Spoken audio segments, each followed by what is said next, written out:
Welcome guys, welcome back to Medina's video. I hope you enjoyed my last video, and if you have any questions you can send me a WhatsApp video or leave me a message on my YouTube channel. I'll be happy to answer all your questions. So this is a continuation from our last video.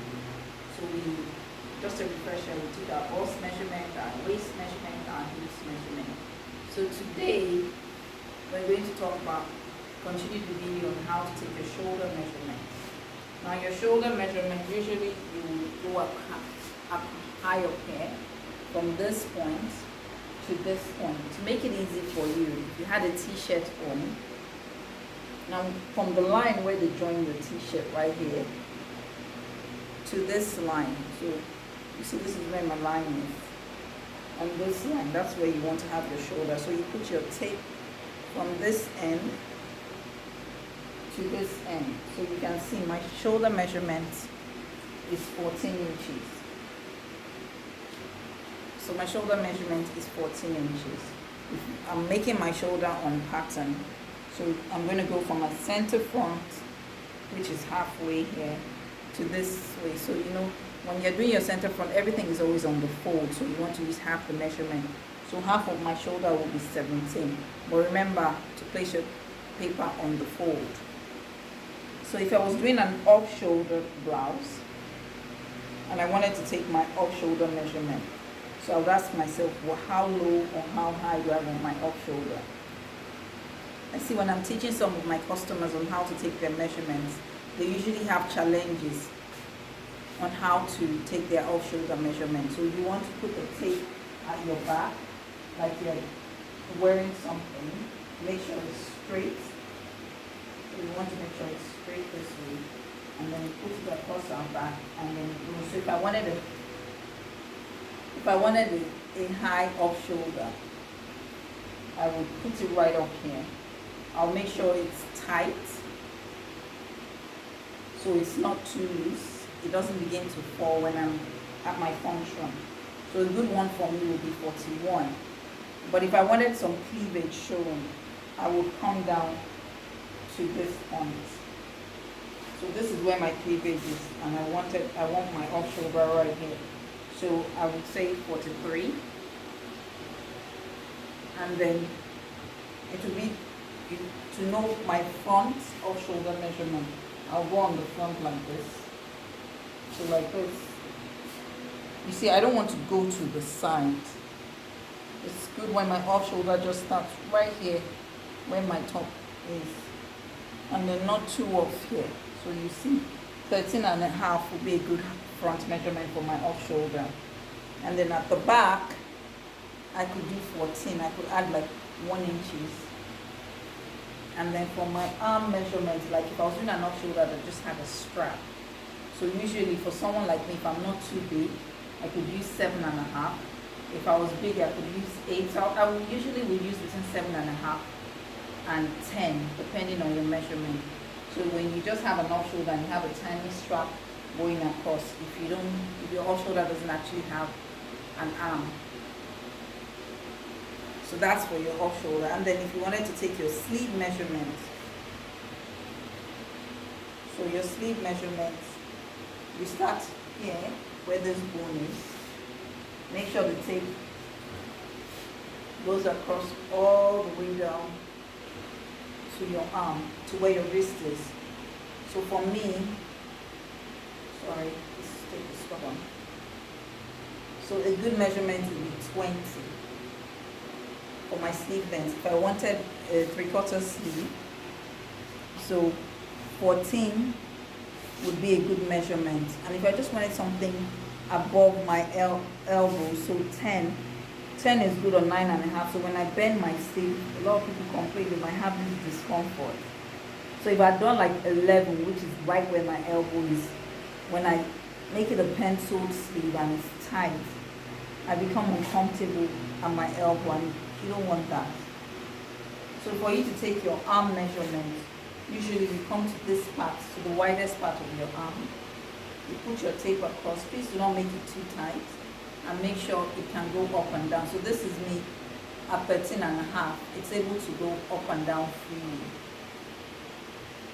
And then if I wanted to do like a pencil sleeve, so I have my arm measurement, I'll need to know my elbow measurement and my wrist measurement. So usually I'll say take 2 inches from your arm measurement if you forget to take your customer's measurement at the elbow. So my arm measurement was 13, and my elbow, you can see a good measurement is 11, so that's 2 inches out. And my wrist measurement, if I'm doing a pencil sleeve, 8 is it's good enough. Don't make it too tight. So when I want to take off my sleeve, it's easy for me to take off my sleeve. So if I was doing an elastic sleeve at my wrist, and my wrist measurement was 8, I would advise that you take half an inch of your wrist measurement. So my wrist measurement is 8. I was going to do a sleeve that had elastic at my wrist. For the elastic, I would cut 4 inches. So it's not too tight and it's not too loose. And if my sleeve was going to stop right here at my elbow too, my elbow measurement is 11.5, so I could do 5 or 5.5, so it's not uncomfortable. So because people like their comfort, especially when you're going to put on the dress for a long time. But if the dress is for like a photo shoot where you're more about the pictures, and then you might want to make it a bit small so it sits on your hand nicely, like it's made for your skin. So now that we are done with all our upper body measurements, let's not forget about our neck measurement before we go down to our lower body measurement. So we have our neck measurement. So if you wanted to make like an alter neck or a collar sleeve and you needed to take your neck measurement, so you put the tape across your neck and then you make sure it's able to go smoothly and you're not comfortable, but don't make it too loose so your collar doesn't begin to gape at one side. Just make it tight enough and make sure that it can move around freely and your one finger can go across like this there, and you'll be fine. So I think we've covered all our measurements. And then for my customers, when you try to take the measurement, it might be difficult for you to take the center back measurement. Usually you should take the center back measurement from here all the way down to your high waist. But if you are having difficulty in finding where your center back measurement is, center back is usually 1 inch more than your center front measurement.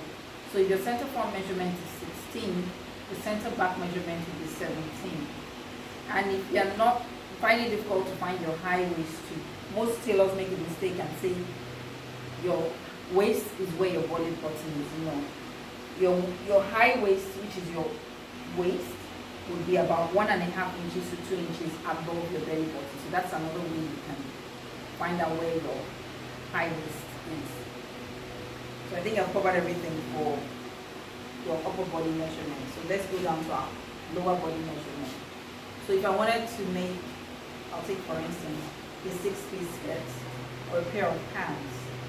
So the first thing you need to do is ask the customer, where would you like to wear your skirt or your pants? For me, I like to wear my skirts or my trousers high up. So it gives me a nice finish. So I would want it at my high waist. So if I wanted to wear it at my high waist, I would need to take the measurement where my high waist is. Or some people might want it not at their belly button but slightly lower. So what you need to do is just measure where, so like now I have my trousers here. So this, where I'm wearing my trousers now, my waist measurement is 32.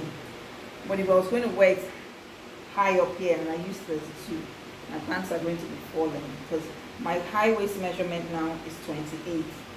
But where I have my trousers now is 32. So that's why it's advisable you ask the customer, do you want it as a high waist pant or you just want it as regular pants, or where do you want to wear your trousers? Now, if I was doing a six-piece skirt, I'll need to know where my half length is and my waist to floor measurement. So to take my waist to floor measurement, if you are all by yourself and you don't have anyone to you're doing it for yourself to help you. What I would advise is, if you had a mirror, because you should look straight up, you shouldn't look down. Try and follow, let the tape go, follow your body measurement. If you are going to wear heels with the shoe, please put on the heels so it's not short.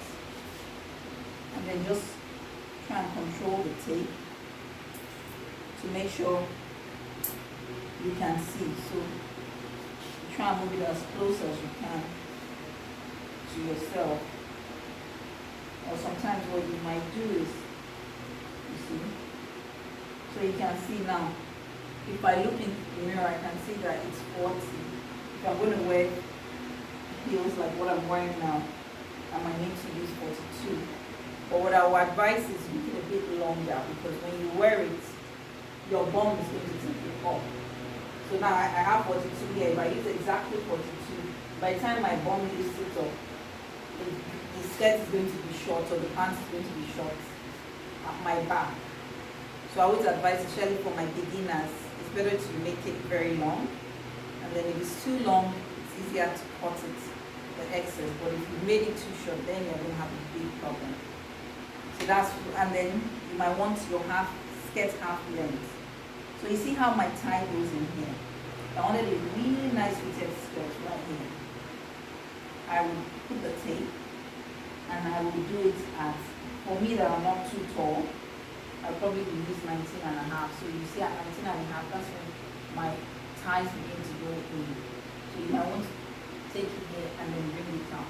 But for a taller person, the person will use about 20. But if you wanted a really nice perfect fit, the person will use 21. But 21 might be a little bit uncomfortable. So if you use the 20, you see when you use the 20, let's say this is where 20 is, you're able to lift up your knee and it's not as uncomfortable. But if you were doing it for like a photo shoot, you might want to use 21. So all the controls of your body will show nicely.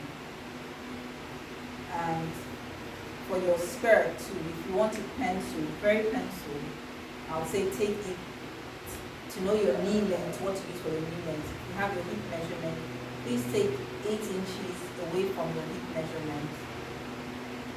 But if the person doesn't want it too tight, you can do 7 or 6.5 from your knee length.